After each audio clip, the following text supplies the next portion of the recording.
গত 4 বছর ধরে ভিডিও বানাচ্ছি। আজকে লিটারালি ভিডিওটা বানানোর কোনো রকম ইচ্ছা আমার নেই। শুধুমাত্র আপনাদের মুখের দিকে তাকিয়ে আমাকে এই ভিডিওটা বানাতে হচ্ছে। জেনে গেছেন কি পরিস্থিতি হয়ে গেছে এবং এক রাতের মধ্যে ধুয়ে মুছে সাফ হয়ে গেছে এবং ক্রিপ্টো মার্কেটের ইতিহাসে সবচেয়ে বড় লিকুইডেশন হয়ে গেছে গতকাল রাতে। গতকাল রাত থেকে না চান না খাওয়া দাওয়া কিছু হয়েছে, না ঘুম হয়েছে। চুলগুলো আমি ঠিক করে বসতে পারিনি, ভিডিওটা জাস্ট বানাচ্ছি আপনাদের জন্য। অনেকেই আপনারা এসছেন গতকাল রাত থেকে এবং সত্যি কথা বলতে খুবই ব্যথিত আমরা। অনেকেই তার লাইফ সেভিংস কিন্তু কালকে হারিয়ে ফেলেছে এই মার্কেটে। ইভেন যারা ফিউচার ট্রেডে 1x লিভারেজও নিয়েছিল তারাও কিন্তু লিকুইডেট হয়ে গেছে, কারণ যে কোনো অল্ট কয়েন, সেটা যত ভালোই হোক না কেন, ইথেরিয়াম আর সোলানা বাদ দিয়ে প্রত্যেকটাই কিন্তু 75 থেকে 80% এক ঝটকায় পড়েছে। সো লিটারালি বলতে গেলে আমরা কিন্তু এক ঝটকায় বা এক রাতে 4 বছর থেকে 5 বছর পিছিয়ে গেলাম। কারণ আজ থেকে 4-5 বছর আগে যেমন অবস্থা ছিল একটা বিয়ার র্যালিতে, যেখানে কয়েনগুলো পড়েছিল আজকের ডেটে তার চেয়েও বেশি তলায় পড়ে, এবং এখান থেকে অনেক অল্ট কয়েন যেগুলো 100-র মধ্যে র্যাঙ্ক করছে, অনেক নামি দামি কয়েন, তার আদৌ ঘুরে দাঁড়াতে পারবে কিনা তার কোনো রকম গ্যারেন্টি নেই। বিশেষ করে সবচেয়ে খারাপ লাগছে তাদের জন্য যারা বিগিনার্স এবং অনেক স্টুডেন্ট বাড়ি থেকে টাকা ধার করে, ইভেন বন্ধু বান্ধবদের থেকে টাকা ধার করে এনে এই মার্কেটে লাগিয়েছিল, এবং তারা লিটারালি কেঁদে কেঁদে এসে আমাদের কাছ থেকে সাজেশান নিতে চাইছে যে আমরা কি করব। এবার আপনি বলুন আমরা তাদেরকে কি সাজেশান দেবো? কারণ এই মুহূর্তে মার্কেটে কোনো রকম সাজেশান কাজ করবে না, এবং ইভেন এটাও তারা বলছে যে লাইফ তাদের হেল হয়ে গেল এবং অনেকেই তাদের মধ্যে করতে বাধ্য হবে। তো শুনে তো খারাপ লাগছেই, করার কিচ্ছুটি নেই। আজকে ভিডিওটা শুধুমাত্র আপনাদের মুখের দিকে তাকিয়ে বানানো।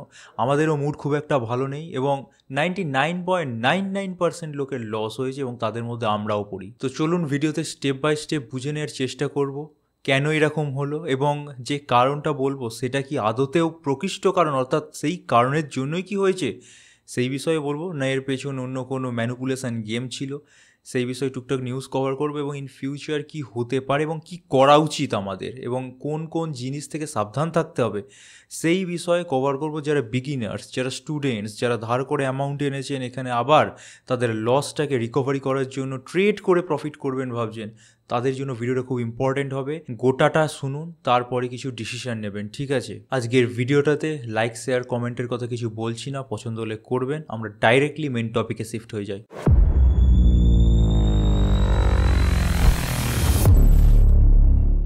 আচ্ছা দেখুন, কিছুদিন আগে থেকেই আমরা বলছিলাম, ইভেন রিসেন্ট যে কটা ভিডিও আমি বানিয়েছি প্রত্যেকটা ভিডিওতেই বলা ছিল, এবং টেলিগ্রামে যে পোস্টগুলো দিই সেখানেও বলা ছিল যে মার্কেট বাড়ছে খুবই ভালো, বাট ডোনাল্ড ট্রাম্প আবার যদি কোনোভাবে অ্যাক্টিভ হয় এবং ওই ট্যারিফ লাগানোর পালা আবার যদি শুরু হয়, তাহলে কিন্তু আবার বিপদ ঘনিয়ে আসতে পারবে। এবার সেই বিপদটা যে এত বড় বিপদ কেউই আগে থেকে প্রেডিক্ট করতে পারিনি। হ্যাঁ, 1.15, 1.17, 1.13 অবধি যাওয়ার প্রবণতা আমরাও মেনে চলছিলাম, বাট বিটকয়েন যে এক ঝটকায় 16-17%, ইথেরিয়াম 20%-এর কাছাকাছি, এবং অন্যান্য অল্ট কয়েনগুলোর কথা তো আমি ছেড়েই দিলাম, এরকম পড়বে সেটা কিন্তু আমরা আগে থেকে ভেবে উঠতে পারিনি। এবং এই কারণে প্রায় $20 বিলিয়ন কাছাকাছি পজিশন কিছু ঘন্টার মধ্যে লিকুইডেট হয়ে গেছে। এটা তো অফিসিয়াল হিসেব, আনঅফিসিয়ালি অর্থাৎ ব্যাকডোরে কত বিলিয়নস অফ ডলার লিকুইডেট হয়েছে তার কোনো ইয়ত্তা নেই। যাই হোক, প্রবলেমের সূত্রপাত কোথা থেকে সেই বিষয়ে একটু বোঝানোর চেষ্টা করি। তো একটা আর্টিকেল দেখতে পাচ্ছেন, গতকাল কি গত পরশু নোবেল পিস প্রাইজ দেয়া হয়েছে ভেনিজুয়েলার একজন পলিটিশিয়ান মারিয়া করিনাকে, ঠিক আছে? এবার এখানে আপনি মনে করে দেখুন, কিছুদিন আগে থেকে ডোনাল্ড ট্রাম্প আমাকে নোবেল পিস প্রাইজ দিতে হবে করে প্রত্যেকের মাথা খাচ্ছিল, কারণ তার বিপক্ষ পার্টির তরফ থেকে ওবামা পিস প্রাইজ পেয়েছিল, তো তাকেও কিন্তু পেতে হবে। এবার কোনোভাবে এটা যখন সফল হলো না, তখন কিন্তু মেন তার প্রকোপটা গিয়ে পড়লো ট্যারিফের ওপর। একদিকে ইউএস ফেডারেল সিস্টেম কোল্যাপস করে গেছে। আগের দিনই বলেছি যে গভর্নমেন্ট যে সমস্ত এজেন্সি বা গভর্নমেন্ট যে সমস্ত এমপ্লয়ি, তাদেরকে বেতন দেওয়ার মতো টাকা গভর্নমেন্টের কাছে নেই। ইভেন ওদের দেশের যে কংগ্রেস, তারা পাস করছে না সেরকম ডিসিশন। তো ফেডারেল সিস্টেম কোল্যাপস করে আছে। তার মধ্যে এরকম একটা ডিসিশন যেখানে ট্রাম্প জানাচ্ছে 100% ট্যারিফ ইম্পোজ করা হবে চায়নার ওপর। এর আগেও এরকম মনোমালিন্য হয়েছিল, তখন কিন্তু মার্কেটে এতটা বড় এফেক্ট আমরা দেখতে পাইনি। তো কালকে এমন কি হলো, এর জন্য কয়েকটা জিনিস পরপর জানা প্রয়োজন। দেখুন, চায়নার কাছে পুরো ওয়ার্ল্ডের প্রায় 70% রেয়ার আর্থ মিনারেলস আছে। এবার এই 21st সেঞ্চুরিতে আমাদের সভ্যতাকে এগিয়ে নিয়ে যাওয়ার জন্য, সেটা স্যাটেলাইট থেকে ডিফেন্স বা আরও যে সমস্ত সামগ্রী আছে, ইভি সেক্টর, প্রত্যেকটা জায়গাতেই কিন্তু এই রেয়ার আর্থ মেটেরিয়ালগুলো লাগে এবং তার কার্ভ অর্থাৎ চায়না সেটাকে আমেরিকাকে দেয়া বন্ধ করে দিয়েছে। তো তার বিপক্ষে এসে ডোনাল্ড ট্রাম্প বলে দিয়েছে আমরা সহ্য করব না, আমাদেরকে এই সমস্ত জিনিস দিতে হবে, না হলে তোমাদের ওপর 100% ট্যারিফ আমরা ইম্পোজ করব। করে কিন্তু এটা মাথায় রাখবেন, করব বলেছে। তো একটু যদি আপনাদেরকে আর্টিকেলটা দেখা, এখানে যাবতীয় ডিটেলস লেখা আছে, স্ন্যাপশট মেরে রেখেছি, পড়ে নিতে পারেন। তাও সামারি আকারে বোঝানোর চেষ্টা করছি। যেহেতু এরকম একটা ডিসিশন ইমিডিয়েটলি এসছে, সেই কারণের জন্য ওয়ার্ল্ড ওয়াইড ফাইন্যান্সিয়াল মার্কেটে কিন্তু ব্যাপক একটা পরিবর্তন এসে গেছে হঠাৎ করে। এবং চায়না যেহেতু ম্যানুফ্যাকচারিং হাব, এবং চায়নার ওপর এই ট্যারিফ ইম্পোজ করা হলে চায়না থেকে যারা মাল কেনে তাদের ওপরও ইনডাইরেক্টলি কিন্তু এর প্রভাব পড়বে। এই জন্য ওয়ার্ল্ড ওয়াইড একটা ব্যাপক খারাপ পরিস্থিতি তৈরি হয়েছে এক কথায় বললে। যদি S&P 500 ইন্ডেক্সের কথা বলি, তাহলে কিন্তু এই ইন্ডেক্সও কিন্তু আমরা প্রায় 3.5%-এর কাছাকাছি পড়ে যেতে দেখেছি, যেটা কিন্তু সচরাচর হয় না। এবার এরকম যখন একটা টালমাটাল পরিস্থিতি চলছে, তখন ভেনিজুয়েলার যিনি নোবেল প্রাইজ পেয়েছিলেন, বিশেষ করে তিনি নোবেল প্রাইজ পেয়েছিলেন ডেমোক্রেটিক টার্মটাকে পপুলারাইজ করার জন্য, বা ডেমোক্রেসি কি সেটাকে ওয়ার্ল্ড ওয়াইড ফেমাস করার জন্য। তো এদিকে ট্রাম্পও কিন্তু ডেমোক্রেটিক কান্ট্রির একজন লিডার, সেই হিসেবে তাকে দেয়া হয়নি। তো এই মারিয়া করিনা, ট্রাম্পের ইমিডিয়েট প্রকোপ, অর্থাৎ ভেনিজুয়েলার ওপর যাতে কোনো রকম ট্রাম্পের ট্যারিফ ইম্পোজ না হয়ে যায়, কারণ ট্রাম্প জানেনি কেমন মাথার মানুষ, করে দিতেই পারে। অন্য কাউকে একটা নোবেল প্রাইজ দিয়ে দিলে সেই দেশের ওপর দেখা গেল ব্যাপক একটা ট্যারিফ ইম্পোজ করে দিল, সঙ্গে সঙ্গে এই যে নোবেল প্রাইজটা সেটা ডোনাল্ড ট্রাম্পের নামে ডেডিকেটেড করে দেয়। ঠিক আছে, তো এই অবধি সব ঠিক ছিল। বাট আপনারা যদি ওভারঅলই দেখি, তাহলে কিন্তু এমনও কিছু সিচুয়েশান হয়ে যায়নি যেখানে অল্ট কয়েনগুলোকে 70-80% পড়ে যেতে হবে। তাহলে এখানে কি অন্য কোনো গেম আছে?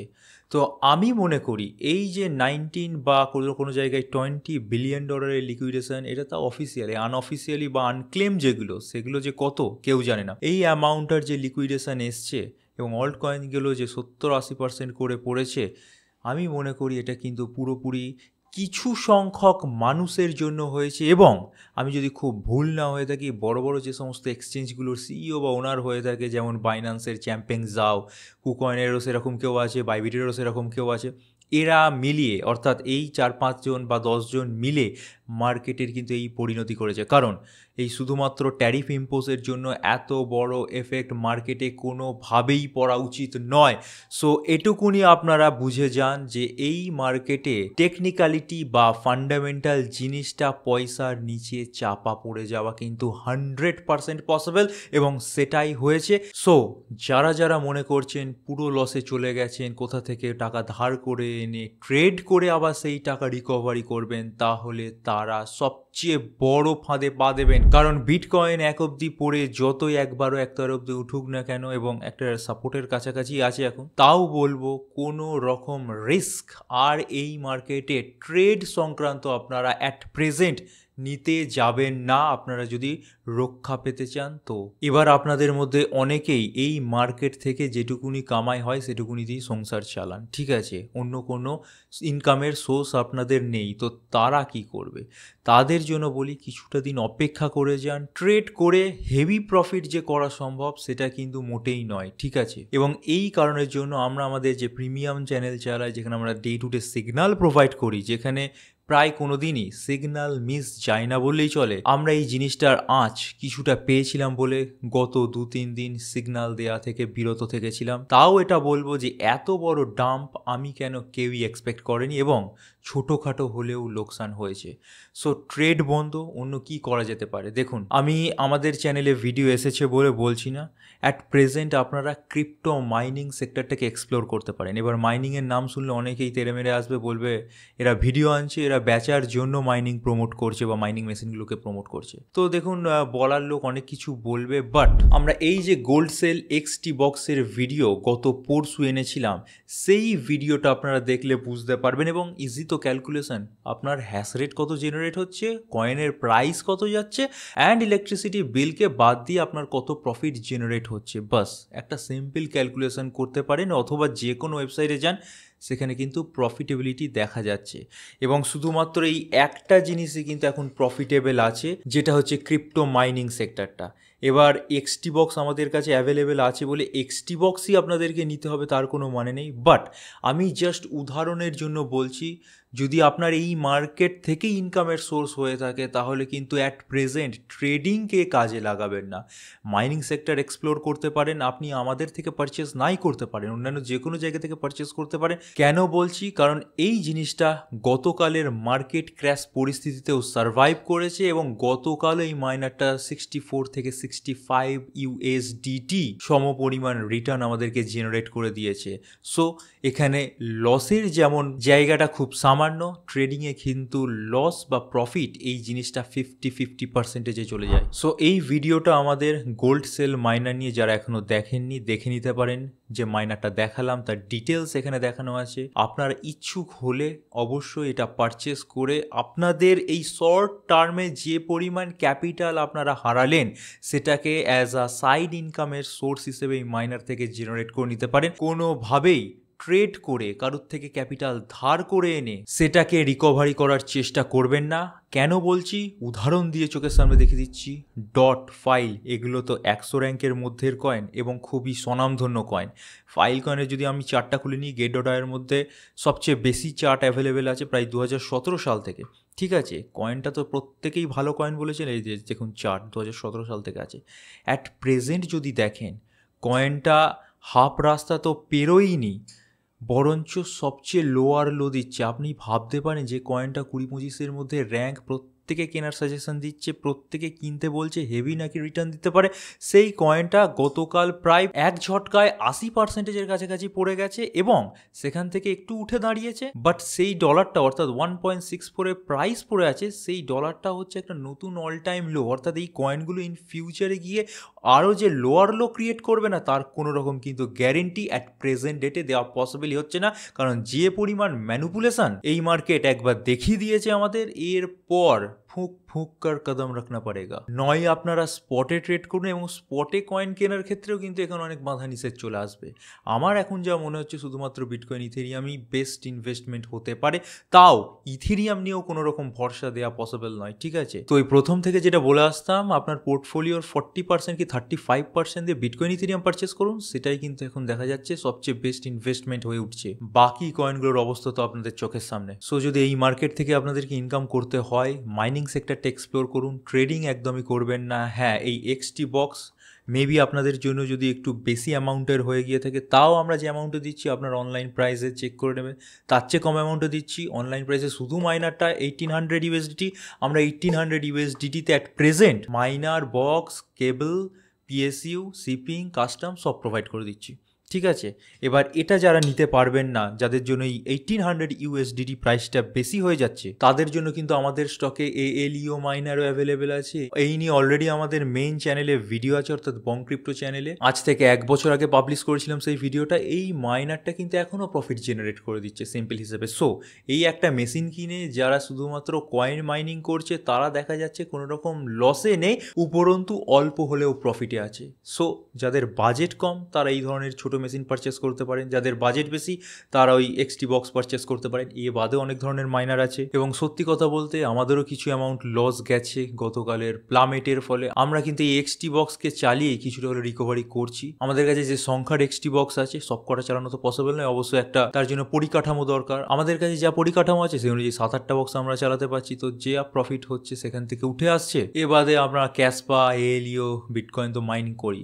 তো মাইনিং সেক্টরে আপনাদেরকে যদি রাখতেই হয়, XT box is the best option at present. কালকে ওই রকম মার্কেট পরিস্থিতিতেও 64 to 65 ইউএসডিটি করে প্রফিট জেনারেট করে দিয়েছে, প্লাস পুল রিওয়ার্ড তো আমি ছেড়েই দিলাম, সেটা আপনার উপরি পাওনা। সো ভিডিওর শেষে একটা কথাই বলবো, এখন যা পরিস্থিতি, ট্রেড করে কোনোভাবেই আপনার কাছে যেটুকুনি সঞ্চয় আর আছে, সেটা যত কমই হোক না কেন, সেটাকে আর হারাতে যাবেন না, কারণ মার্কেটের যখন এই অবস্থা তখন এখান থেকে কি যে হবে তার কোনো রকম ইয়ত্তা নেই। ইভেন আমি এটাও বলছি, কিছু কিছু অল্ট কয়েন তো পার্মানেন্টলি কোল্যাপস করে গেছে, কিছু কিছু অল্ট কয়েন যারা সামান উঠেও দাঁড়িয়েছে তারা আর নিজের অল টাইম হাই কোনোদিনও ক্রস করতে পারবে না, ইভেন অল টাইম হাই কেন হয়তো লোয়ার লো ক্রিয়েট করবে। সো স্টে সেফ অ্যান্ড এক্সপার্টদের পরামর্শ ছাড়া কোনোভাবে কিন্তু এই মার্কেটে এখন বিভিন্ন অল্ট কয়েনগুলোর মধ্যে ইনভেস্ট করতে যাবেন না। আর যারা মাইনারটা কিনতে ইচ্ছুক, আবারও রিপিট করে দিচ্ছি, এই ভিডিওটা অর্থাৎ গত পরশু যেটা পাবলিশ হয়েছে দেখে নিন। সেই ভিডিও ডেসক্রিপশন সেকশনে, কমেন্ট সেকশনে আমাদের সাথে কন্ট্যাক্ট করার লিঙ্ক আছে, সেখানে ডাইরেক্টলি কন্ট্যাক্ট করে পারচেস করতে পারেন, অথবা এই ভিডিও ডেসক্রিপশন সেকশনে